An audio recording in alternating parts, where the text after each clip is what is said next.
انا مش جاي في الفيديو ده عشان اثير الجدل واتكلم على الحقن اللي بتستخدم للتخسيس لوحدها. انا جاي اتكلم على حاجه تانية بتحصل جوه العيادات والمراكز بتاعه التخسيس اللي الناس بتجري وراها كحل سريع لفقدان الوزن. هو مش عايز يعمل دايت، مش عايز يعمل مجهود، مش عايز يلعب رياضه، وبالتالي ما بيعملش العناصر الاساسيه اللي ممكن تساعدني في فقدان الوزن، فعايز يجري ورا الحل السريع. يشوف اعلانات كتير تكلمني تعالى خد معانا بروتوكول البرو كات الان كات والسوبر كاتس وغيرها، ويروح العياده ويشوف انفلونسرز وهم عاملين فيديوز انا خسيت 12 كيلو في اسبوعين وخسيت 15 كيلو في شهر ونص، وارقام تخلي الناس تجري وراها. انا برضو مش هقول ان ده وحش، ولكن عايز اقول لك على شويه نقط مهمه بتحصل هناك.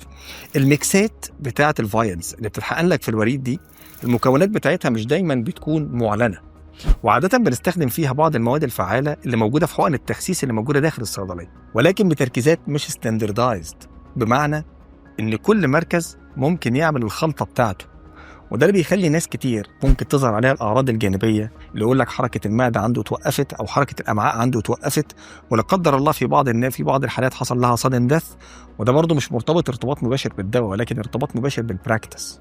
فأنا جاي أقول لحضراتكم بدل ما أعتمد على الجلسات إن هي الحل السحري، ابدا الاول خالص من نفسي، اظبط الحاجات اللي اتكلمنا عليها قبل كده في اساسيات النيوتريشن في المعادله الصحيه، توقيت الاكل بتاعي ونوعيه الاكل بتاعي وزياده الحركه بتاعتي، وكمان السعرات الحراريه اللي باخدها، اظبط دول شويه.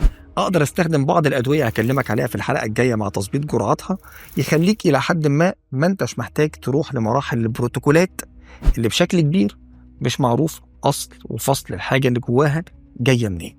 وافتكر دايما ان صحتك اهم.